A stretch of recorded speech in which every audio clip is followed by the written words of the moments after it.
Evening and welcome to the regular City Council meeting for the City of St. Peter, Minnesota. It is Monday, July 22nd, 2024. At 7 p.m. we are called to order. Would all please rise for the pledge? I Pledge allegiance to the flag of the United States of America and to the republic for which it stands, one nation, under God, indivisible, with liberty and justice for all. Next up is the approval of the agenda. We should all have received a copy of the agenda. Are there any revisions or corrections? Hearing none, is there a motion to approve the agenda as distributed? So moved. Second. All those in favor of approval say aye. Aye. Any opposed? The agenda is approved.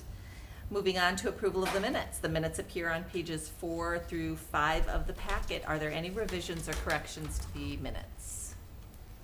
Hearing none, is there a motion to approve the minutes as distributed? So move. Second. All those in favor of approval say aye. Aye. Any opposed? The minutes are approved as distributed. We now have time on our agenda for visitors. Are there any visitors who'd like to address the council on any agenda items? Hearing none, we have time for general visitor comments. Is there anyone who'd like to address the council on any matter whatsoever? Hearing none, we will move on to the approval of the consent agenda. The consent agenda begins with the memo on page 6 and concludes on page 25 of the packet.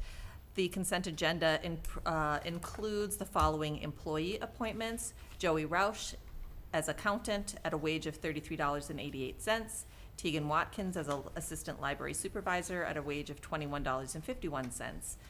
Installation of a vehicle speed feedback sign on eastbound Gray Street near St. Peter Middle School. And the following temporary license: a temporary on-sale liquor to the St. Peter Chamber on 8/20/2024, and the schedule of disbursements for June 28th, 2024 through July 17th, 2024. Is there any discussion on any consent agenda item? Hearing none, is there a motion to approve the consent agenda? So moved. Second. We have a motion and a second. Call the roll, please. Councilmember Rand. Aye. Councilmember Weisenfeld. Aye. Councilmember Sharstrom. Aye. Councilmember DeVos. Aye. Mayor Noel. Aye. Councilmember Johnson. Aye. Councilmember Pettis. Aye. The consent agenda is approved. We have no items of unfinished business tonight. We will move on to our first item of new business, which is the authorization of St. Peter Public School and St. Peter Department of Rec Memorandum of Understanding. That memo starts on page 26 of the packet.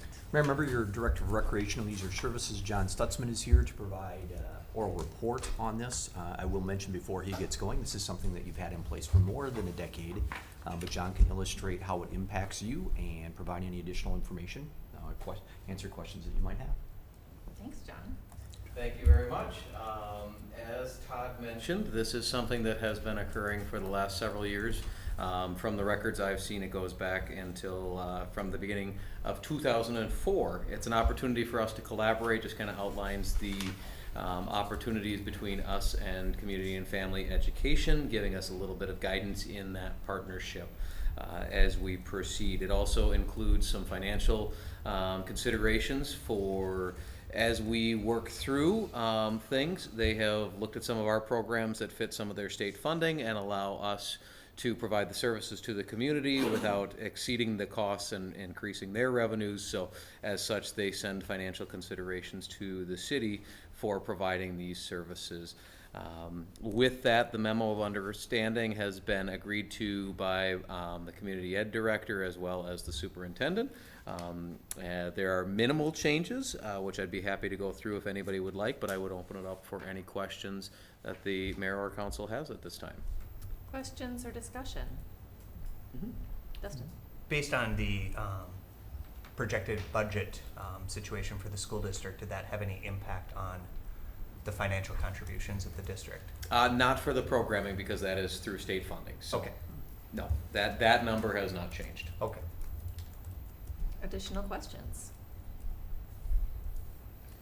Hearing nothing further, the resolution is, let's see, the resolution authorizing execution of Youth Development Memorandum of Understanding is on page 31 of the packet. Is there a motion to approve?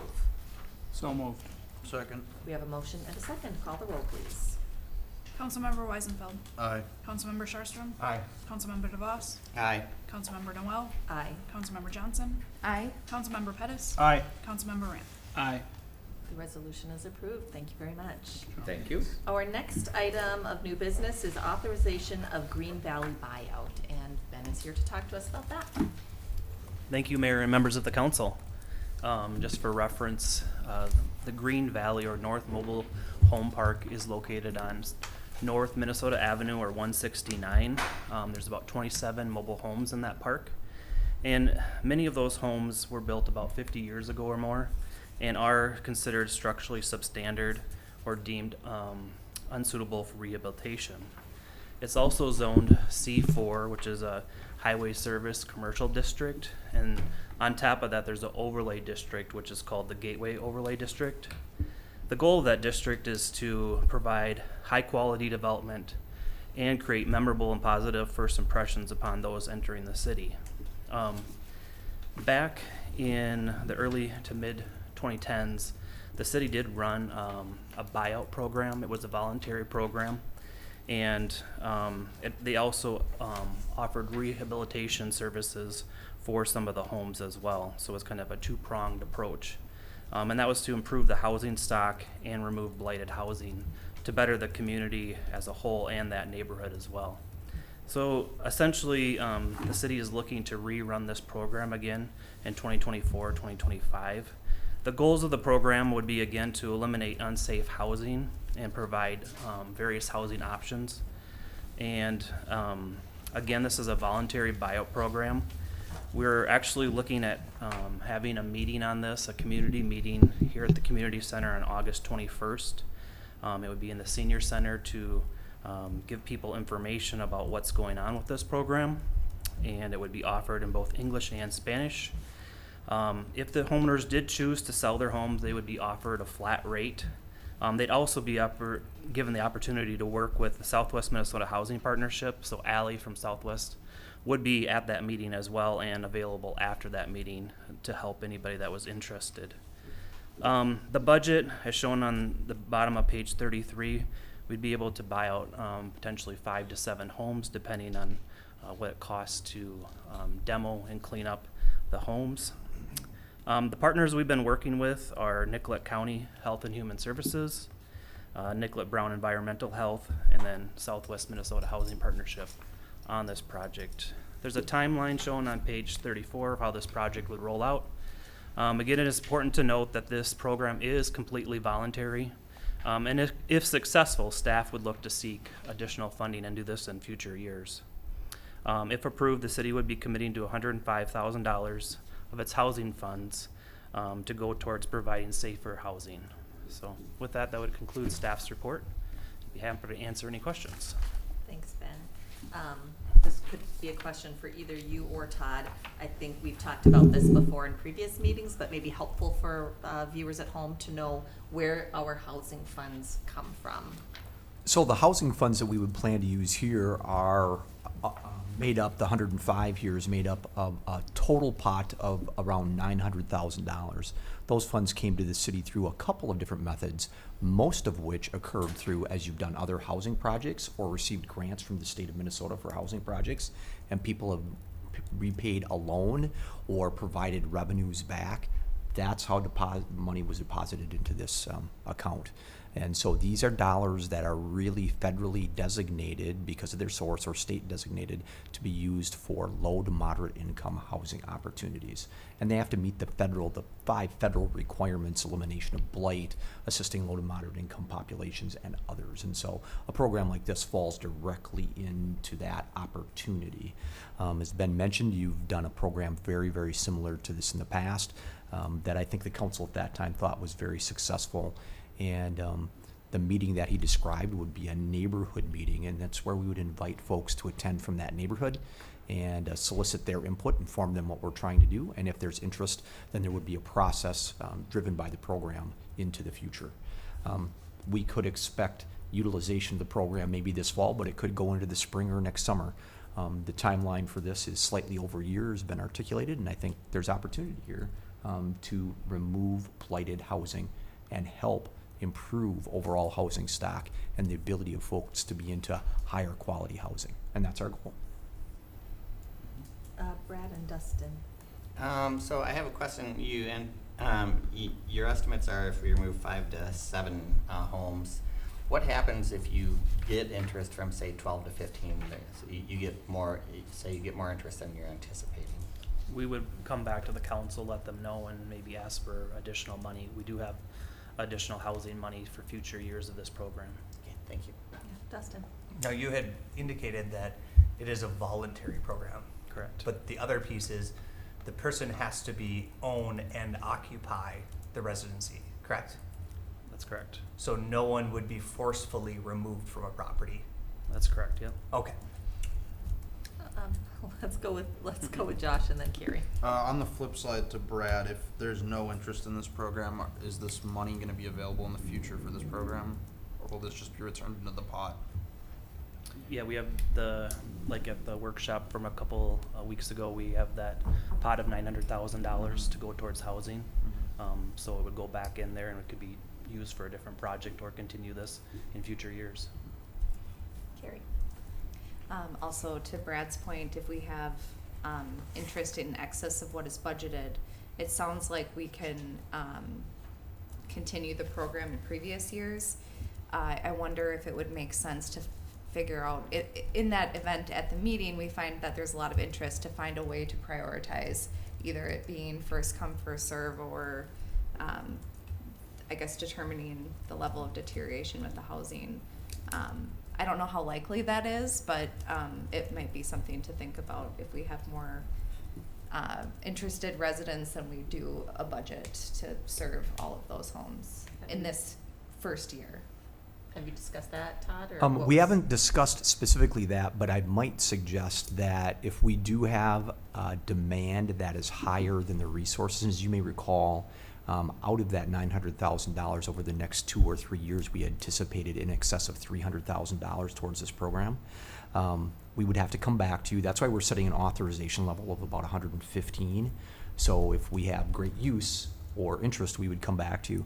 I might suggest that this be driven by the timeline for when people are looking to be out of their homes. As we've talked about previously, when and how people have opportunity to move to better housing varies dramatically. And so one of the strengths that I think we see in this program is that there isn't exactly a deadline that thou must move out of your home by September 1st. We have time to work with families as they express interest and then provide them opportunity and assistance if they desire to find other housing and work within that timeline. So while not exactly a first come, first serve, it might be first ability to execute a sale might be how we prioritize these. And then again, if there's substantial interest, then we would come back to you and say, well, we have another 3 or 4 beyond our funding that are interested. Are you willing to extend additional funds? I think this is a measured approach, and I think you will have similar success to what the council saw previously. Further questions or discussion? Hearing nothing further, the resolution for initiation and designation of funds for the Green Valley Manufactured Mobile Home Buyout Program is on page 37 through 38 of the packet. Is there a motion to approve? So moved. Second. We have a motion and a second. Call the roll, please. Councilmember Sherstrom. Aye. Councilmember DeVos. Aye. Councilmember Noel. Aye. Councilmember Johnson. Aye. Councilmember Pettis. Aye. Councilmember Ramp. Aye. Councilmember Weisenfeld. Aye. The resolution is approved. Thank you very much. We will move on to the review and action on a B ordinance. Mayor and members, this is an item that you and previous councils had talked about quite a little bit. And so you'd ask that this be brought back to a workshop and then ultimately to a council meeting for you to vote on. A couple of things that I want to mention are included within your packet on page 39. The full ordinance is listed starting on page 41 through page 44. But I think providing just a little bit more emphasis on the permit requirements Those are really the requirements for someone that might be interested in beekeeping within your community. So let me just go through those really quickly, not just for you, but for folks that might be watching on TV. First of all, there needs to be a defined structure made of a durable material. So somebody has to be able to provide that for the bees' home. Second, there would be a maximum of only 2 hives, and that applicant must demonstrate that the hives are at a minimum 25 feet from any neighboring residential structure. Again, 25 feet from any neighboring residential structure. The hives have to be set back at least 7 feet from the property lines, and folks will have to demonstrate that. They also have to provide a flyway barrier depending on their location, and this is illustrated on page 40. And we'll have a little bit of a diagram in the future potentially for people that apply, should this be approved by the city council. The owner or the beekeeper must be certified, and there's a program through the University of Minnesota and a couple of other very similar universities and schools that provide for a beekeeping certificate, and so your ordinance provides for that as well. They must have water within 10 feet. They have to have some signage to alert neighbors and others that come by their residence that we're keeping bees here. We do know that there are folks within our community that may be allergic, and so an opportunity for them to have notice that there are bees in place has been discussed by this council and previous councils. Again, the draft ordinance has been published on your website in accordance with your rules and the state law, and again, I can go through the entire thing if you want. I would mention, and I think it's very important, that as I put this together for you, I anticipated that if you approve this ordinance, it would become effective January 1st. That's based on 2 or 3 primary issues. One of which is it's very unlikely that somebody who's keeping bees today would move their hives during this time of year. In addition, this isn't a great time to start a new hive. And so January 1st seems appropriate. It also gives us time to develop some of the materials for application that are necessary, and like the diagram that I mentioned at the beginning.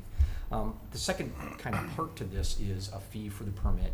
I'm anticipating or recommending a $50 fee. You'll notice that that is not part of the ordinance.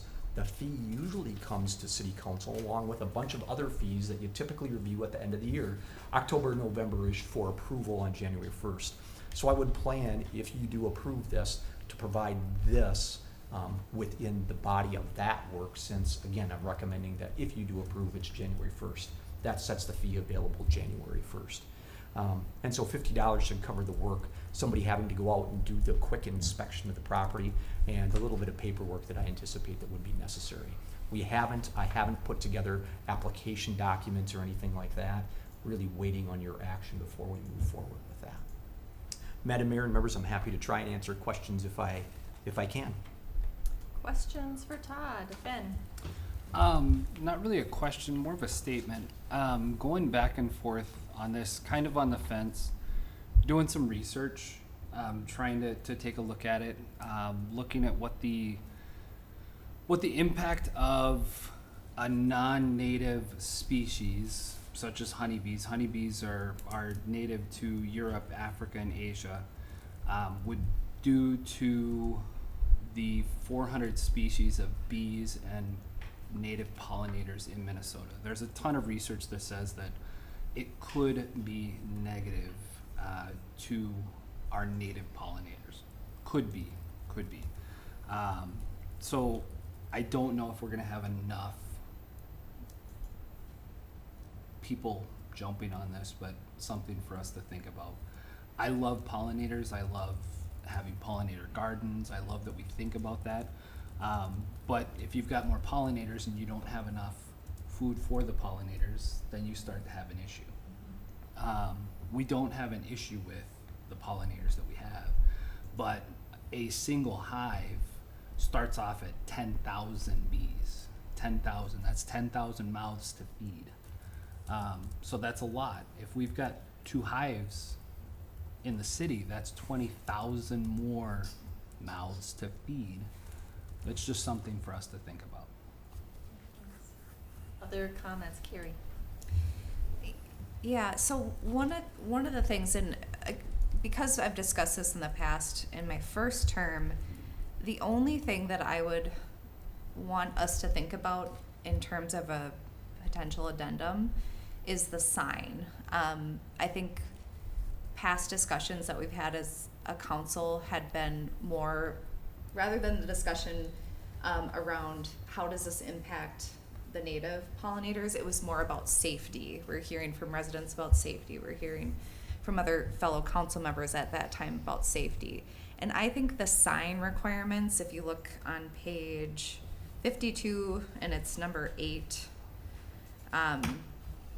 just the sign requirements I think are quite strict. I think there should be a sign, but to have it to be this level of detail where we're saying it needs to be 12 inches wide, 18 inches tall with a white background, red lettering, the nearest property line, with that specific clause, with the image of a honeybee 6 by 6, is just, it's, I think, too much to ask for the sign. But I also don't feel that strongly about it. I just wanted to bring it up for consideration if anyone else agrees with an addendum. The other thing I wanted to just state is, in 2021, I voted against the ordinance modifications due to the uncertainties and its impact on the native bee population.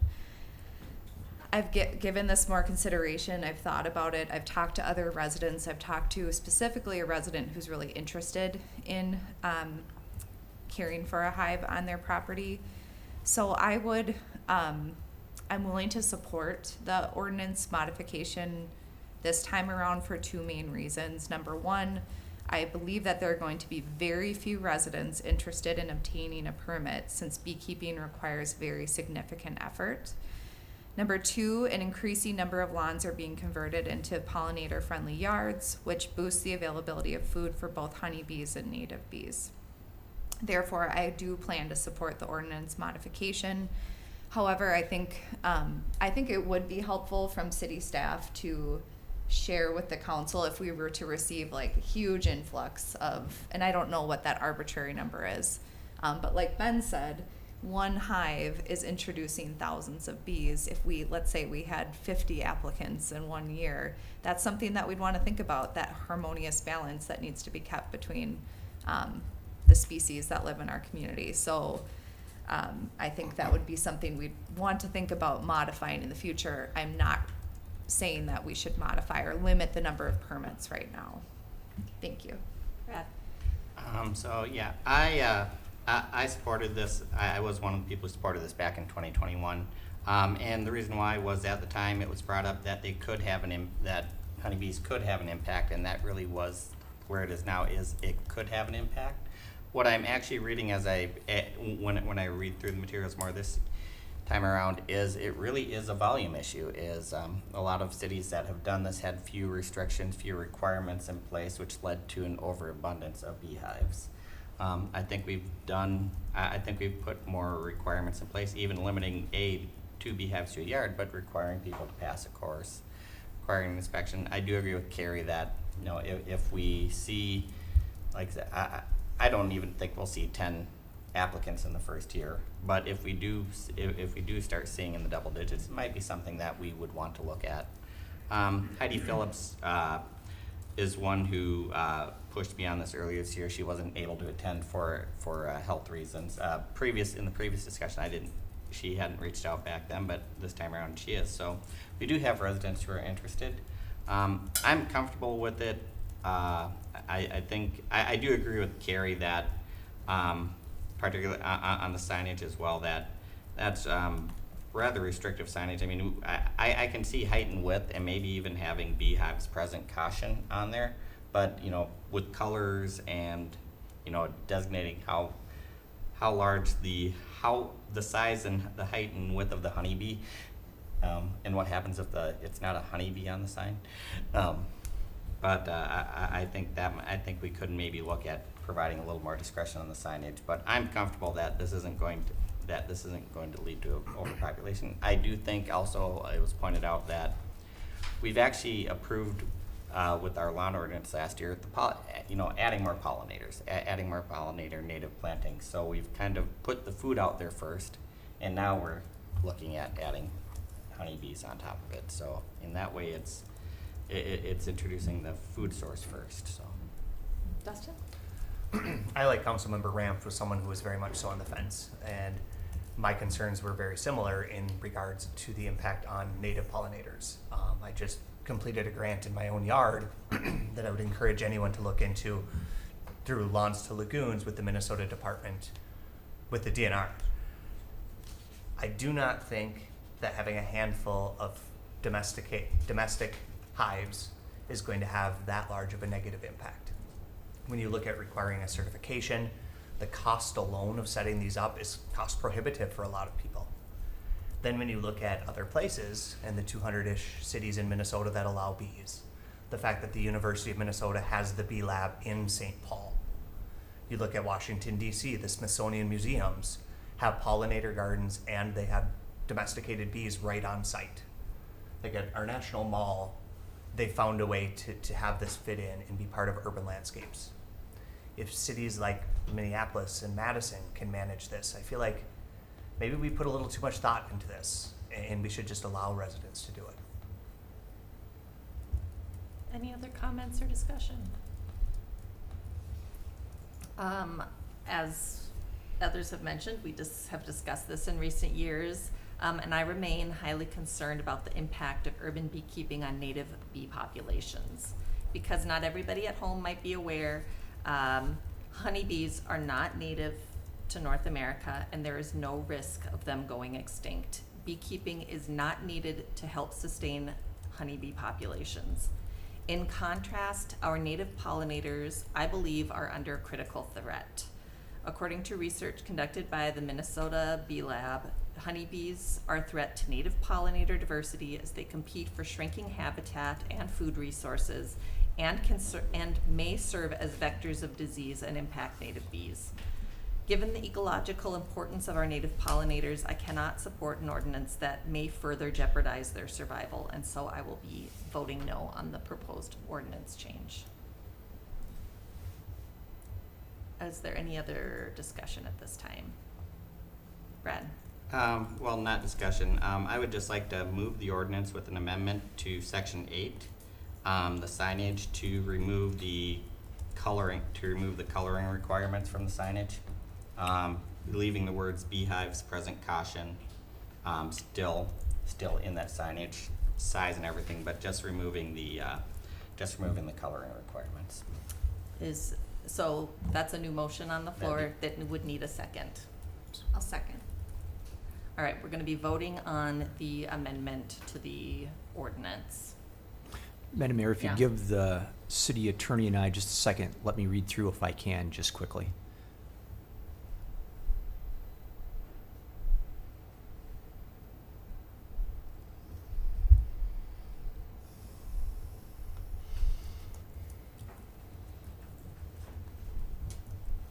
So the new section 8-5, -252, subdivision 8, the applicant must place signage that is a minimum of 12 inches wide and 18 inches tall at the nearest property line abutting the right of way. The signage must state beehives, present, caution, and provide an image of a honeybee that is a minimum of 6 inches in height and 6 inches in width. Okay. I can wrap my head around that and we could make that happen. All right. Call the roll, please. Excuse me, Mayor. Yeah. Is this a vote on the amendment to Yes, amendment only? yes, amendment only. Councilmember DeVos. Aye. Mayor Noel. No. Councilmember Johnson. Aye. Councilmember Pettis. Aye. Councilmember Ramp. No. Councilmember Weisenfeld. Aye. Councilmember Sharstrom. Aye. The amendment is approved. We are returning to the amended ordinance. Is there any follow-up discussion? Hearing nothing, the ordinance amending St. Peter City Code, Chapter 8, Animals, Article 4, Farm, Wild, and Exotic Animals, and adopting by reference St. Peter City Code, Chapter 1, Sections 1 through 6, which, among other things, contain penalty provisions, appears on page 41 through 44 of the packet. Is there a motion to approve? So moved. Second. Madam Mayor, if I could, a clarification from the staff perspective, the ordinance includes that it would be effective January 1st of 2025, just so that I can feel good about expressing that clearly. Yes. Okay, thank you. We have a motion and a second. Call the roll, please. Mayor Noel. No. Councilmember Johnson. Aye. Councilmember Pettis. Aye. Councilmember Ramp. No. Councilmember Weisenfeld. Aye. Councilmember Sharstrom. Aye. Councilmember DeVos. Aye. The resolution is approved. Moving on to the authorization of Public Works roof review.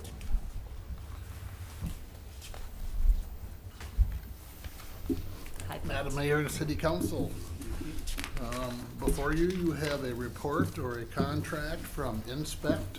They are our roofing engineer. They've worked with our maintenance lead, Eric Borseth, to look at the Public Works roof. That's been on our long-range plan, as well as we have funding set aside to make corrections there. And one of the things that they identified was some structural review of that roof. The last time there was any review of that roof was back in 1987 when the water plant was put on there. Since then, there's been a few changes to that roof. And what their question is, and what we need to solve, is that, is it able to support the snow loading that we're gonna possibly need with future modifications when we get to design and corrections there. You have a report or a contract on pages 56 through 61. They will be working with staff to identify that. Hopefully we can get that accomplished this fall, and we're asking that you approve the resolution on page 62. Anything to add, Todd? The only thing that I'd add is that, as you know, we have a few leaks in this roof, and this is just leading you to have the appropriate specification for the best opportunity to maintain your buildings well. So this is part of the, an initial piece of that puzzle. All right. Josh? How old is the current roof on that? I do not know that. I believe it was in the early 70s when Comat's Construction owned that facility and built that, so A while. a while. It was not re-roofed as a part of the tornado, like many Right. buildings in town were. So it is, 50. yes. We've gotten a good life out of the room. Yeah, it's certainly served its purpose well so far. Yeah. Other questions? All right, hearing nothing further, authorization of Public Works roof review. The resolution is on page 53. Is there a motion to approve? So moved. Second. We have a motion and a second. Call the roll, please. Councilmember Johnson. Aye. Councilmember Pettis. Aye. Councilmember Ramp. Aye. Councilmember Weisenfeld. Aye. Councilmember Sharstrom. Aye. Councilmember DeVos. Aye. Mayor Noel. Aye. The Thank you. resolution is approved. Thanks very much, Pete. We will move on to reports. I don't have a report tonight. Are there any council members who wish to make reports? Hearing nothing from council members, city administrator. Mayor, members, I have about 4 or 5 things that I just want to mention or turn over to someone else to mention pretty quickly. Pete, could I ask you to talk about the Broadway temporary closure just for a moment or two? And there's great information on our Facebook page and will be on our website. If it's not already there, it will be, about a temporary closure really to the west of the roundabout on Broadway and Sunrise. Right, the work needs to take place between the water plant entrance and the roundabout in the concrete that was poured during the roundabout project. So we've evaluated that with our engineering team, and replacements required, and so the roundabout will still be open, so you can go north or north and south, and you can go east. You will not be able to go west, and there'll be a detour set up on Traverse Road and County Road 20, so people coming from the west or needing to go to the west can get around that way. But that should take place beginning on Wednesday for about a week. So it's cement, so it takes a while for it to cure. Cure, And yep. Pete, this is warranty work. Right, this is warranty work, and so want to get this corrected here going into the school year and get everything open. Yes, we See want if that that too, Pete. So wait till September if you guys want, but All right, thank you very Yep. much, Pete. Just want to alert folks that again on our website or on Facebook page, we have some additional information on that. Just a couple other things related to refuse and recycling. We want to make sure that people are closing lids on their Kirby's, on their refuse Kirby's, their garbage Kirby's. We have a lot of folks that are overstacking, including at times the Prafke House.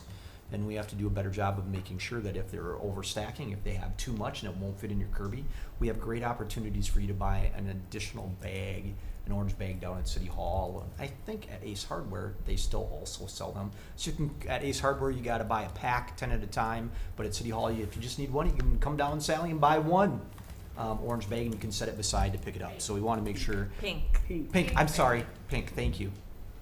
In addition to that, we wanted to alert folks that we've received an alert that many of us, as we are recycling, we have a great opportunity and we have maybe a location for recycling in our home, and inside that receptacle is a plastic bag, and so we put our cans in there and other recyclables, and we carry the bag out and we put it in our recycling Kirby. We cannot have the bags, whether it's a crumpled up Family Fresh bag or whether it's a garbage bag that we're using as a liner. Bags cannot go into the recycling. They can go other places, but they can't go into the recycling. The reason that they're not good in the recycling is because they have a tendency to gum up the sorting machines as recycling is being sorted, and that causes lots of angst and breakdowns and doesn't allow for the efficient processing of recycled materials. So please refrain from putting those bags in there. Again, even if they're a crumpled up bag from Family Fresh or some other type of bag. Paper bags are certainly allowed, but plastic bags are not allowed. And then the last one that I want to mention, Madam Mayor, is that some of you received this information, but Thursday, August 1st, is going to be the celebration of 20 years of River's Edge Hospital, your community-owned hospital, at its new location. And so it'll be a great event at Galt Park at the picnic shelter there from 4:30 to 6:30. And so love to see people there. There'll be hospital tours starting at 3:30. The celebration begins at the park there at Galt Park at 4:30. Paula Meskin, your CEO, will talk a little bit about the past and the future of the hospital. And there's a really cool time capsule that was done, and so it'll be interesting to see what's in that. I've been around that, but I don't remember what was put into that time capsule. And then hospital tours after the event as well. In addition, there'll be pulled pork sandwiches and macaroni and cheese and chips and a cookie and lemonade and those types of things as well. So it's a great opportunity to learn a little bit more about the hospital and celebrate really an important thread in the fabric of our community, which is River's Edge Hospital, your community-owned hospital. Madam Mayor, that's all I have for you. All right. If there's nothing further, we'll take a motion to adjourn. So moved. Second. All those in favor of adjournment, say aye. Aye. Any opposed? We are adjourned. Thanks, everybody.